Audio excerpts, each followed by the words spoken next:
పెళ్ళైనా పండగైనా వేడుక ఏదైనా పట్టు చీరల ప్రత్యేక వేదిక వారాహి సిల్క్స్.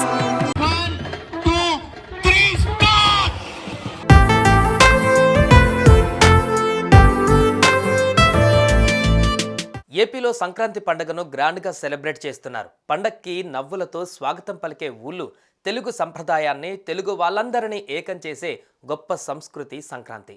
ఈ సంక్రాంతి పండుగలో కుటుంబ సభ్యులు, స్నేహితులతో సరదాగా గడపడమే కాదు, కిక్కిచ్చే ఎలిమెంట్స్ ఇంకా చాలానే ఉన్నాయి. ప్రతిసారి ఏడాదిలాగే ఈసారి కూడా కోడి పందాలు నిర్వహిస్తున్నారు.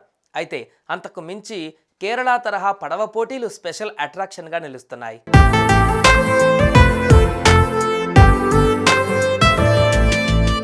ఆంధ్రాలో ఇప్పటికే సంక్రాంతి సందడి మొదలైంది. ఆత్రేయపురం అంటే పూతరేకులే గుర్తుకు వస్తాయి. అయితే ఈ సంక్రాంతి నుంచి కేరళ తరహా పడవ పోటీలు కూడా గుర్తుకు వస్తాయి. కోనసీమలో లక్షల ఎకరాలకు నీరందించే ప్రధాన కాలువలో నిర్వహిస్తున్న పడవ పందాలు ఈసారి స్పెషల్ అట్రాక్షన్గా నిలుస్తున్నాయి.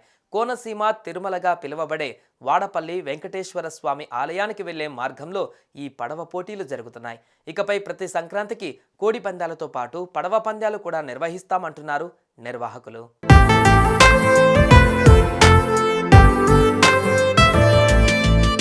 అంబేద్కర్ కోనసీమ జిల్లా ఆత్రేయపురంలో సరార్థన్ కాటన్ గోదావరి ట్రోఫీ పేరుతో పడవ ఈత పోటీలు ఈ నెల 11, 12, 13 తేదీలలో నిర్వహిస్తున్నారు. ఉమ్మడి ఉభయ గోదావరితో పాటు అనంతపురం, విశాఖ, కృష్ణా తదితర జిల్లాలకు చెందిన జట్లు పాల్గొంటున్నాయి. డ్రాగన్ పడవలు ప్రత్యేక ఆకర్షణగా నిలవనున్నాయి. వీటితో పాటు మహిళలకు రంగవల్లుల పోటీలు, చిన్నారులు, యువతకు గాలిపటాల పోటీలు నిర్వహించనున్నారు. ఇక సంక్రాంతిని పురస్కరించుకొని ఎమ్మెల్యే సత్యానందరావు ఆధ్వర్యంలో ఈ పోటీలు జరిగాయి.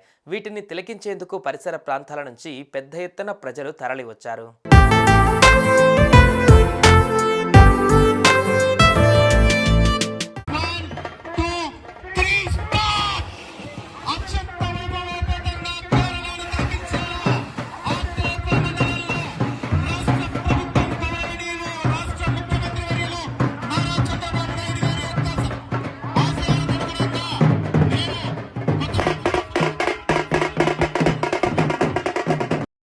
వీటన్నింటికన్నా మనం ఇంత చక్కగా ఉన్నామంటే మన ఇంటిలో స్త్రీలు చక్కగా ప్రశాంతంగా ఉన్నారంటే కుటుంబం చక్కగా ఉంటుంది. అందుకే మహిళలకు పెద్దపీట వేస్తూ రంగోలీ ముగ్గుల పోటీలు కూడా మన రాష్ట్ర ప్రభుత్వం సారథ్యంలో కొత్తపేట శాసనసభ్యులు బండారు సత్యానందరావు గారు, అదేవిధంగా మన జిల్లాని అభివృద్ధి పదం వైపుకు వేసుకువెళ్తూ అటు రాష్ట్ర ప్రభుత్వానికి ఇటు ప్రజలకు బేరీజు వేస్తూ మరి నిరంతరం 24/7 కృషి చేస్తున్న కలెక్టర్ రావిరాల గారి యొక్క కృషి అభినందనీయం. సుమన్ టీవీలో మీ పర్సనల్ అండ్ బిజినెస్ ప్రమోషన్స్ కోసం కింది నెంబర్ కి కాంటాక్ట్ చేయండి.